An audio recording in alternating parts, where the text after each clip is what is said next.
Politiciens véreux, fonctionnaires corrompus, promoteurs immobiliers voyous, justice passive. La Guinée devient-elle mafieuse? Les grandes gueules d'Adafo Média ne lavent pas plus blanc, mais vous permettent de défendre votre pays en vous informant. Avec les grandes gueules d'Adafo Média, dénoncez les turpitudes, nous garantissons le secret des sources. Envoyez vos documents à espacefmguinée.info, rubrique Contact. Les grandes gueules d'Adafo Média ou le socle de la liberté d'expression en Guinée. Vous êtes en région à Boké, à Labé, mais aussi à Kankan. Vous nous écoutez donc sur place. Merci de votre fidélité. Cela fait 3 mois, 22 jours qu'il est porté disparu. Nos pensées à lui. Chérif Diallo, reporter JRI, ici à la télévision Espace TV. Donc nos pensées à lui et à sa famille. Et nous prions donc Dieu qu'il soit retrouvé le plus tôt que possible. Nous poursuivons cette émission. Malheureusement, on n'a pas de SMS, on n'a pas de message. Parce qu'il y a des soucis du côté de Conakry. Vous qui nous écoutez à l'intérieur, continuez donc à réagir à nos sujets au GG 8037 où vous faites le 659 13 13 où vous allez carrément sur le site de la radio, le www.espacefmguinée.info. On parle du budget. La Guinée court-elle le risque de voir ses programmes avec les institutions internationales de financement prendre un coup si elle ne se dote pas d'un budget d'ici au 31 décembre? On pose donc le débat tout à l'heure avec Mohamed Mara. Pour l'heure, nous partons avec ce débat donc au sujet de l'immigration. Mohamed Mara, vous êtes donc informé sur le sujet. Le sommet de la Valette a pris fin et un accord a été signé, mais des questions subsistent. Écoutez, énormément de questions. Parfois, je me demande si on ne se fout pas des Africains dans ce genre de sommet-là. Et parce que réunir quand même des chefs d'État et ignorer complètement les réalités sur le terrain, créer un fonds fiduciaire d'1,8 milliard d'euros pour, dit-on, chercher à fixer les jeunes sur le continent, là où rien qu'à la seule Turquie, on promet 3 milliards d'euros, je me dis, allez-y voir quelque chose. Aujourd'hui, on ne peut pas... 1 million de réfugiés sur son terrain, c'est très... Écoutez, justement. Attendez, justement qu'on vienne à l'origine de tout cela. Pourquoi donc l'Afrique est stigmatisée? N'oublions pas aujourd'hui la montée de l'extrême droite un peu partout en Europe. Aujourd'hui est en train de contraindre les pouvoirs publics quasiment à se replier sur eux-mêmes et à mettre à s'installer dans une sorte de politique de barricade complètement vis-à-vis des étrangers. Ouais. Alors qu'on oublie que quand on prend l'immigration, le phénomène, il faut le considérer globalement. Il y a 2 étapes. Et à tous les 2 étapes, vous voyez que l'Europe est à une grande part de responsabilité. Oui, prenons la première vague de l'immigration, notamment la traite négrière, mais aussi les Africains qui sont arrivés par centaines de milliers en Europe au cours des 2 guerres mondiales. Ça a arrangé l'Europe. Il n'y a pas un continent, justement, qui s'est transporté ailleurs plus que l'Europe de par le passé. C'est ça la réalité. Il y a un autre fait aujourd'hui, la Déclaration universelle des droits de l'homme qui date de 1789 et qui aujourd'hui est à l'origine de la Charte des Nations Unies et qui est invoquée dans toutes les constitutions modernes du monde, stipule en son article 13 justement, cette fameuse déclaration qui est au-dessus de toutes les constitutions du monde, déclare que toute personne a le droit justement d'aller s'installer où il veut, de quitter son pays, d'aller à l'étranger ou de revenir. Ouais. Aujourd'hui, c'est vrai que les pays ont le droit de gérer leurs frontières. Cependant, il y a des personnes qui ont le droit légal lorsqu'elles sont menacées sur leur territoire, justement d'aller chercher à mieux vivre ailleurs. Oui, mais le problème, prenons les raisons aujourd'hui. Le problème, Mohamed, toute cette vague d'Africains qui débarquent en Europe. Mais non, justement, j'en viens. Ils sont pas tous menacés. Prenons le cas de l'Afrique. Non, mais je parle du cas de l'Afrique. Justement, prenons le cas de l'Afrique. Prenons le cas de l'Afrique. Il y a essentiellement 2 raisons. Malgouvernance économique et malgouvernance politique. Aujourd'hui, avec la complicité justement de la même Europe qui se livre à l'affairisme justement sur le continent, en encourageant de mauvais dirigeants politiques sur le continent, l'affairisme, la corruption, l'économie s'est affaissée. De l'autre côté, la détérioration des termes de l'échange, on l'oublie. On l'oublie aujourd'hui, nos matières premières sont vendues, ne sont pas transformées sur place, sont vendues n'importe comment et à des vil prix. Conséquence, les pays s'appauvrissent, les jeunes n'ont plus de débouchés, ils sont obligés d'aller chercher ailleurs. Je ne suis pas en train d'encourager le phénomène, je tente de l'expliquer. Les jeunes qui y vont aujourd'hui préfèrent mourir dans la Méditerranée que de crever ici, dans des pays où leurs droits ne sont pas respectés, où ils n'ont pas d'emploi, où ils ne peuvent pas soutenir carrément leur famille. Il faut écouter. C'est pas l'enfer ici. Il faut relativiser la question de l'immigration. Écoutez, la question de l'immigration. Mais non, ils dépeignent l'Afrique comme si c'était un enfer. La question de l'immigration question de l'immigration est une question très complexe. Il faut la relativiser. On parle de la Turquie, Moussa Mouy, je te passe la parole. On parle de la Turquie. La Turquie, il ne faut pas oublier que sur son terrain plus de 2 millions de réfugiés, avec en majorité syriens à cause de la guerre. Donc ce pays-là a besoin de fonds. Guerre à l'origine. Attendez, Mohamed, écoutez-moi. À l'origine de cette guerre, on va s'écouter s'il te plaît. Ce pays-là a besoin de fonds pour soutenir ces réfugiés-là. Ça, c'est une première question. On s'est rendu compte que ce n'est pas un fait nouveau. Lorsque Kadhafi était au pouvoir, la Libye était le lieu par excellence de retention des demandeurs, des réfugiés. Hein. Là, il y a 2 catégories de réfugiés. Il y a des réfugiés économiques, il y a des réfugiés politiques. La Libye était le lieu par excellence de retention de ces jeunes-là. C'est après que Kadhafi soit tué et qu'il y a eu la guerre en Libye qu'il y a eu toute cette masse qui ont essayé de traverser parce que la frontière était poreuse. Ouais. Ils sont en train de négocier en ce moment avec le Maroc pour que le Maroc devienne la nouvelle Libye parce que la Turquie refuse. La Turquie laisse passer les gens. Donc, à l'intérieur même de l'Afrique, les statistiques disent que l'immigration est plus intense à l'intérieur de l'Afrique. La question de l'immigration, c'est pas parce que la Déclaration universelle des droits de l'homme dit que tout le monde doit se promener, que un continent va se transporter sur un autre et qu'on va laisser tout le monde y aller. Ce n'est pas pour ça. À un moment donné, je pense que les pays ont pour eux le droit de contrôler qui entre le flux migratoire. Aujourd'hui, vous prenez le continent africain. Les Africains ne sont pas considérés comme danger potentiel au niveau politique en Europe. Parce que nous, la plupart des migrants qui quittent ici pour aller en Europe vont pour des raisons économiques. Tout à fait. La majorité vont pour des raisons économiques. Alors lorsque vous prenez des pays arabes comme la Syrie, etc., l'Irak, etc., ils sont considérés comme potentiellement dangereux à cause de Daesh, etc. Donc il y a un contrôle strict à ce niveau-là. Je pense qu'il faut faire attention. Alors, les Européens veulent ouvrir la porte, mais ils font attention à qui entre chez eux. Tout comme l'Angleterre qui fait partie quand même de l'Union Européenne. L'Angleterre impose des quotas de travailleurs aux pays comme la France, etc., qui viennent sur leur terrain. Donc la question d'immigration est une question très complexe. Moi je suis pour une immigration sélective. Ce que je voudrais dire, c'est que... Pas sélective, mais contrôlée. Oui, contrôlée, sélective. C'est pas tout le monde qui doit aller de l'autre côté. Abaka, en ouvrant un peu les yeux, tu comprendrais que on se fout un peu de l'Afrique. On se fout de l'Afrique. Mais comment ça? Je vais vous dire. D'abord, je prends un exemple.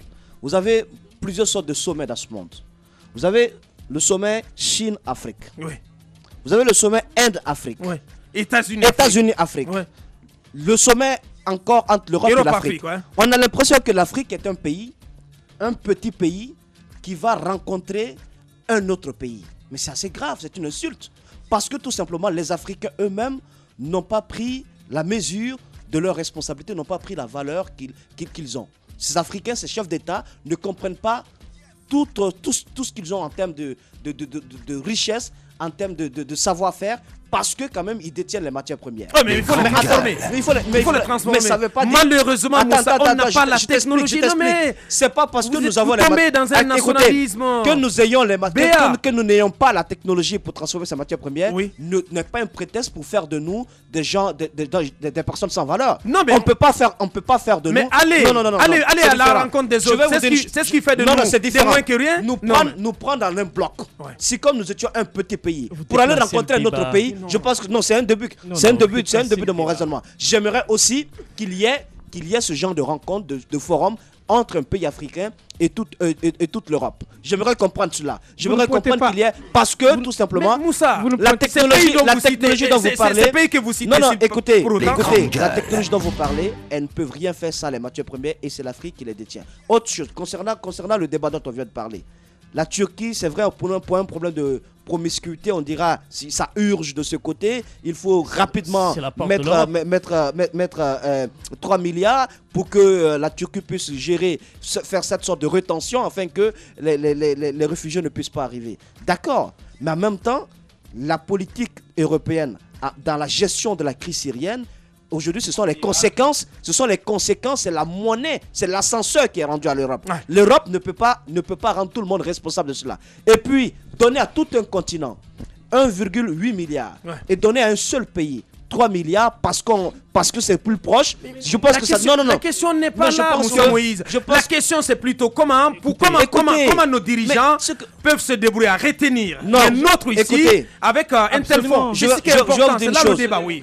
C'est beaucoup plus, c'est segmenté. Ouais. On a parlé de doubler. Les chefs d'État européens se sont engagés à doubler, par exemple, les bourses pour les cadres, pour les étudiants, pour les cadres qui voudraient venir en Europe pour se former. Oui. Mais il souhaiterait c'est ce qui est important, Moussa, c'est ce qu'il faut encourager. Oui, mais c'est ce qu'il faut encourager, mais il faudrait... absolument. Mais attends, la misère que nous vivons... Quelle misère, Moussa? Mais le continent n'est pas un... Qu'est-ce que tu as? Non, mais non. Si on peut bien rester ici et transformer notre continent. Le continent. Moi, je suis pas pour cette immigration débridée, franchement. Monsieur, j'ai pas dit que tout le monde doit prendre. Mais tout le monde doit prendre des pirogues pour aller en Europe. C'est ce qui s'est fait. Je veux juste situer la responsabilité de l'Europe dans les problèmes, dans les difficultés que vit l'Afrique. En Afrique, les gens pensent qu'ils n'ont des destins que s'ils sont de l'autre côté. Non, c'est faux. Moi, je suis pas là-dessus de bas. Ce que je veux dire, l'Europe, au-delà de donner de l'argent à l'Afrique pour que l'Afrique soit une sorte de grillage pour retenir ses enfants, il faudrait que l'Europe change sa politique envers l'Afrique.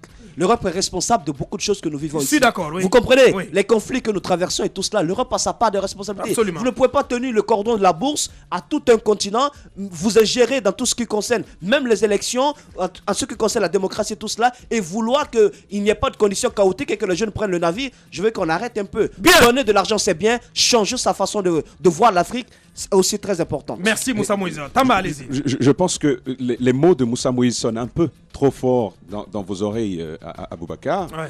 Mais en parlant de misère, il ne faut quand même pas omettre la réalité que réaliser son rêve en Afrique, c'est assez complexe jusqu'à ce jour. Donc, vous avez vu, nous sommes tous des jeunes qui avons de l'ambition, vous voulez le réaliser en Afrique. Pas mal de blocus sont devant vous. Comment les dépasser? C'est un véritable casse-tête. Ouais. La réalisation de soi constitue un problème aujourd'hui pour la jeunesse africaine et pour pas mal d'autres personnes. Ouais. Mais revenons au sujet de l'immigration. On semble pointer du doigt la responsabilité historique et même actuelle du continent européen sur ce que nous vivons aujourd'hui. Ça, c'est une réalité. Mais depuis combien d'années est-ce que nous parlons de cette responsabilité-là? Ouais. On a pointé l'Europe, on a pointé le colonisateur, c'est toi qui as fait ci, c'est toi qui as fait ça. Ouais. Après les indépendances, on a inventé d'autres concepts, le néocolonialisme, on a parlé de France-Afrique. Oui, c'était une réalité. Mais ça se fait avec quoi? J'ai envie de dire ceci. On ne peut pas inviter un Libanais chez soi, nous dit le proverbe chez nous, on ne peut pas inviter un Libanais chez soi et s'étonner qu'il fasse de sa maison une boutique. Ce que je suis en train de dire, c'est que nous sommes africains. Moussa Moïse soulève des questions, Mohamed Mara soulève également des questions. Mais la vérité, c'est que nos dirigeants comprennent bien les enjeux. Ils comprennent bien ce qui est en train de se passer. Mais nous sommes complices de notre propre asservissement.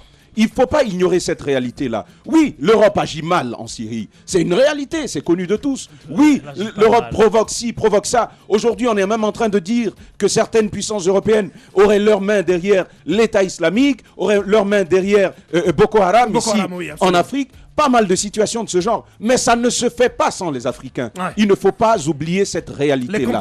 Maintenant, voyez un peu le sommet, le sommet, le COP21 qui va bientôt se réaliser. La COP21, pardon, qui va bientôt se réaliser. Je vous dis qu'il y a un sérieux problème.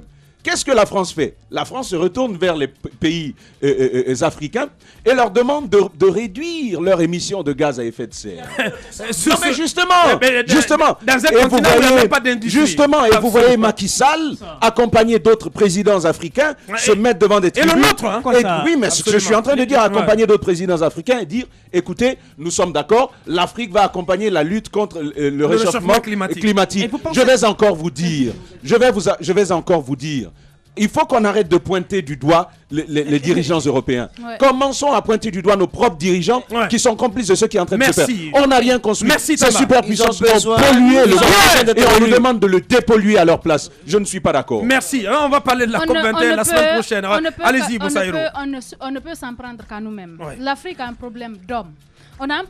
Nous avons toutes les richesses qu'il faut, mais vous voulez que les richesses qui sont là se transforment toutes seules? C'est pas possible. Nos dirigeants, en fait, ils jouent le jeu de l'Europe. Je pense qu'il faut que ça s'arrête. Il faut que nos dirigeants puissent prendre leurs responsabilités et défendre les intérêts de l'Afrique. Oui. Mais quand on ne défend que ses propres intérêts, les intérêts de sa propre famille, juste le temps de passer quelques années au pouvoir, je vous jure qu'on ne s'en sortira jamais. Donc le problème, ce sont nos dirigeants. Le problème, ce sont nos dirigeants. On a un problème d'hommes, on a un problème de ressources humaines. domaines, tant qu'on ne prendra pas le problème avec toutes ces dimensions, prendre en compte les préoccupations de la jeunesse, on a tout ce qu'il faut dans ce continent, on a toutes les richesses. En Guinée, par exemple, qu'est-ce qu'on n'a pas dans ce pays? Mais depuis 1958, par exemple, on a la bauxite qui est exportée. Qu'est-ce que ça a rapporté à la Guinée? On a combien de richesses dans ce pays? Le sous-sol est riche, mais on n'a pas d'hommes, de leadership. On n'a pas réussi à avoir le leadership qu'il faut pour transformer tout ça. Sinon, je pense que les jeunes Guinéens n'auraient même pas besoin d'aller ailleurs. C'est vrai. L'équation, donc, c'est comment retenir les jeunes Africains c'est pas compliqué. sur place avec 1,8 milliard. C'est pas compliqué. Ce que moi, je voulais dire, on connaît déjà les mots. Puisqu'on connaît les mots, il faut y apporter les remèdes. On a dit essentiellement qu'il y a deux raisons. C'est vrai, les responsabilités, c'est l'Europe elle-même et puis c'est aussi l'Afrique, nos responsables. Donc, il faut un peu plus de gouvernance politique ici. Assainie et de la gouvernance économique. Qu'on achète notamment nos matières premières et ce que nous produisons à un prix juste. Vous ne pouvez pas venir acheter et fixer le prix aussi sur le marché. Ça, c'est un autre problème. Et ça, c'est nous, justement, le problème. Et que l'Europe arrête, par exemple, d'adouber des dictatures en Afrique. Ce qui provoque tous les conflits sociaux que nous voyons là sur le continent, c'est simplement cela. Donc tout ce que nous demandons, nous ne disons pas que l'Europe est la seule fautive, oui, mais que pour sa part qu'elle arrête justement de supporter n'importe quoi sur le continent. Il faut investir dans l'éducation, c'est le facteur le plus important dans tout ça. On va parler de construction de soi. La plupart des jeunes qui vont en Europe, vous pensez qu'ils vont pour des raisons d'études forcément? Non, pas forcément. Il y a l'idée du gain facile, etc. Il y a tout le mirage qu'on nous vend. En parlant de la Turquie, parlant de 3 millions d'euros que l'Europe a donné à la Turquie, 3 milliards pardon, que l'Europe donne à la Turquie et 1,1 milliard à l'Afrique. Je veux dire que il y a des pays en Europe comme les Roumains, la Roumanie fournit plus de réfugiés à l'intérieur de l'Europe que tous les autres pays européens, mais la Roumanie n'est pourtant pas aidée, pourtant elle fait partie du continent européen. Donc il faut relativiser. Encore une fois, je veux dire, la question de la migration est non seulement une question conceptuelle, c'est une question de communication, c'est une question parfois de responsabilité personnelle, parce que les jeunes qui se lèvent ici pour aller, il y a des jeunes ici qui travaillent pendant des années pour économiser cet argent-là et prendre le bateau et aller mourir en mer. C'est le mirage. Parfois, c'est le mirage. Il y a des raisons, pas forcément. Il y en a qui travaillent, qui amassent assez d'argent, qui peuvent développer des projets avec, mais qui les laissent pour aller mourir en mer. Bien. Moussa Hiro, on a une minute pour parler du cas de ce Brésilien qui a été isolé dans son pays, des retours de la Guinée. C'est du côté du Brésil, vous l'avez dit, du côté de Belo Horizonte. Il est arrivé là-bas la semaine dernière en provenance de la Guinée, vendredi pour être exact, et il s'est présenté mardi dans un centre de santé avec une très forte fièvre et des maux de tête, mais aussi des courbatures. Alors il a été mis en quarantaine, mais aussi toutes les personnes qui ont été en contact avec lui ont été mises en quarantaine. Justement parce que c'est le premier cas qui se retrouve du côté de l'Amérique latine et il est en provenance de la Guinée. Vous savez que il a été testé positif. Il a été mis en quarantaine pour l'instant. Vous savez qu'il faut les 21 jours. Donc il porte des symptômes. Des symptômes.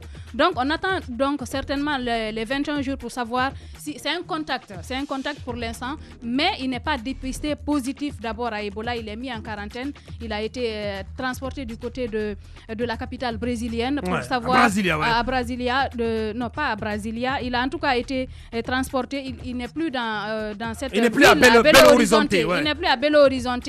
Il a été transporté dans un institut pour faire plus d'examens, savoir réellement s'il va être testé positif à Ebola. Bien. Mohamed Mara, les risques qu'encourt la Guinée si elle ne se dote pas de budget au 31 décembre? Énormément. Il y a un problème politique sérieux aujourd'hui qui se pose.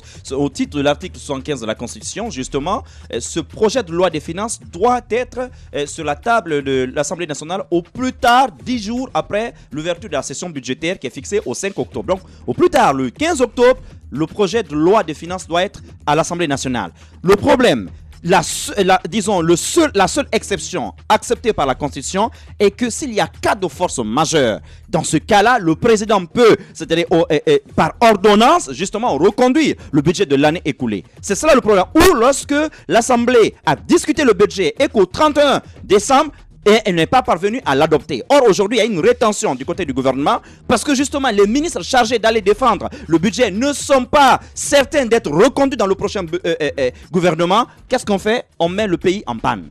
Bien. Moussa Moïse, il y a quelque chose qui se passe du côté d'un ministère.